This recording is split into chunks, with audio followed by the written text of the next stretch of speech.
皆様こんにちは。今回はスイスポのオフ会に行ったら大体みんなつけてて鉄板のラルグスのピラーバーの取り付け方と実際に使ってみて思った正直なレビューをお伝えします。それでは早速取り付けていきます。取り付け自体は30分もかからないぐらい、ネジ外してつけるだけでそこまで難しくないので DIY 初心者の方でも全然大丈夫ですが、ある程度工具が必要になります。取り付けに必要な工具一式がこちら。メガネレンチ 14mm、 六角レンチ 8mm、樹脂製の内張り剥がし、ソケットレンチ14と 16mm、 最後にモンキーレンチ 250mm。 どれもホームセンターに行けば売ってます。僕の場合近所の港南でこれ一式全部揃えて5000円ぐらいでした。なので工具持っていない人はショップで取り付けお願いした方が安いかもしれないです。これから DIY 続けたいって方は一度工具揃えればずっと使えるので買っといてもいいかもですね。ということで早速取り付けます。まずは届いた状態のままだと取り付けれないので、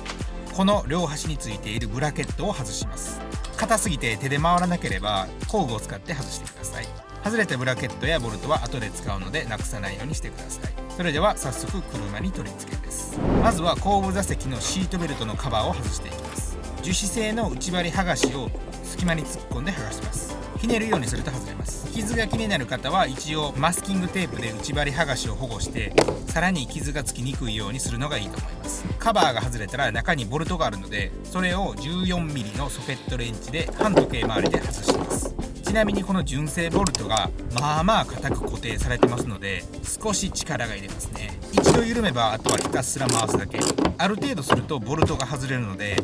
外れたらプラスチックのカバーがついているのでそれを外します。普通に引き抜くだけで大丈夫です。簡単に取れます。先ほど取った純正のボルトとプラスチックのカバーはなくさないように袋に入れて保管してください。ここまでできたら一番初めに棒から外しておいたブラケット2つを車体に取り付けます。取り付けの向きがあるので間違えないようにしてください。このまっすぐ直線になっている側がシートベルトの方に来るようにこのように取り付けます。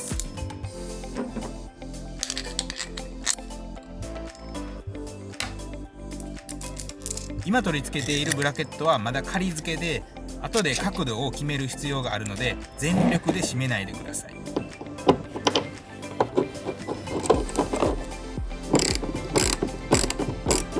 ある程度締まったら反対側も同じようにカバーを外して純正のボルトを引き抜く。外れたらプラスチックのカバーを外してブラケットの取り付け。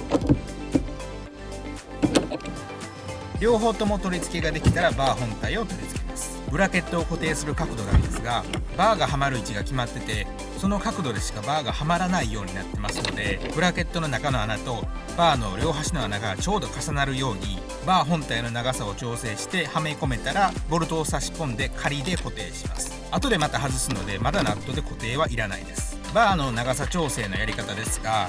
棒の両端を回すと長さ調整ができるようになっているので両サイドとも同じくらいの長さになるよう調整してください。長さ調整して2つのブラケットにバーを入れることができたら自動的にブラケットの角度も決まるので、その状態をマスキングテープを使って今のブラケットの角度が分かるようにマーキングします。テープ貼り終えたらソケットレンチで締めたいところですが、このままだとソケットレンチが入らないので一度バーを取り外してブラケットを今度は 16mm のソケットレンチで固定します。先ほどテープで合わせた角度からずれないように締めていきます。これでブラケットの取り付けは完了。片方ができたらあとは反対側も同じように 16mm のソケットレンチで締めたら終了。あとは先ほどやった通りにバーをブラケットに差し込んで穴にボルトを通してナットとワッシャーを使って固定。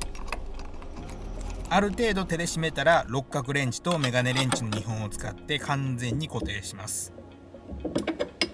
それができたら次は突っ張り棒のような仕組みになっているので、バー自体を回すと両サイドが均等に伸びて両方向に突っ張るのでしっかりと強度を出すことができます。奥側に回すとバーが長くなり逆に手前にすると短くなります。ただ奥側に回しすぎるとボディが歪む可能性もあるのである程度回らなくなったらそれでいいと思います。ちなみに調子乗って回しすぎると変な音鳴って焦りますのでやりすぎは良くない。ある程度動かなくなったら両サイドに大きいナットがついているので両サイドとも中央に向かって手で締めていって最終的にモンキーレンチで締めて固定。ただそのままレンチで締めるとナットの塗装が剥げるそうなので気になる方はマスキングテープを貼ってから締めてください。これで取り付けは完了です。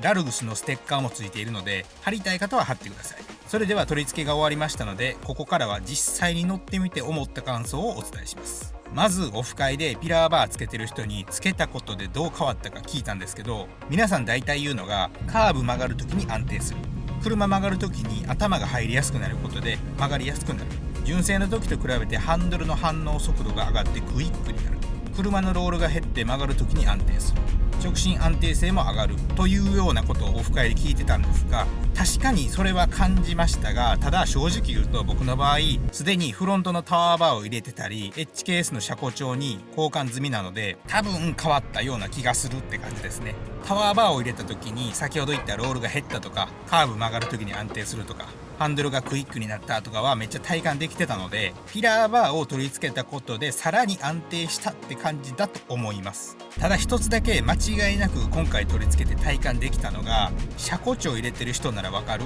段差踏んだ時の突き上げがだいぶ優しくなったので、これは調子いいですね。車庫帳を入れると調整次第で段差を越える時とかかなり跳ねると思うのですが、それがだいぶマシになったのでさらに運転しやすくなりました。その他の取り付けてよかったと思うことは、洗車終わった後にタオルを干したり、バーに GoPro を取り付けていい感じの車載映像が撮れることですね。サーキット行って後で自分が運転している姿を見るときにだいぶ活躍すると思います。またスイスポは純正の状態だとトランク開けたところの丸いシールがずれてること多いと思います。やはりハッチバックの構造上歪みやすいので、ピラーバー取り付けることで歪みを防げるのでシールずれにも効果はあると思います。ちなみにこの黒いシールはスズキのディーラーで1枚100円ぐらいで買えます。こちらのピラーバーなんですが、正直一般道だと効果あるような気がする、多分って感じだと思いますが、サーキット走ってる人がほぼみんなおすすめしてくるので、サーキットを実際に走れば違いがわかるのかなと思います。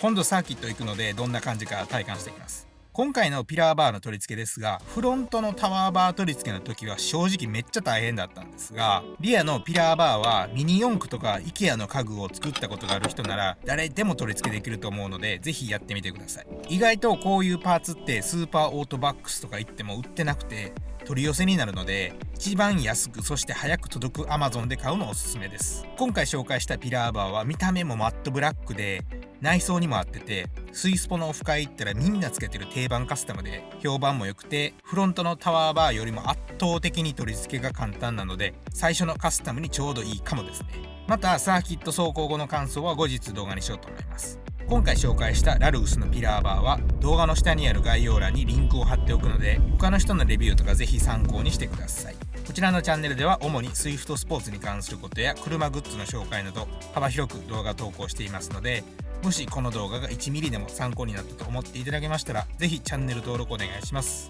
それではまた次の動画で。最後までご視聴いただきほんまおおきに。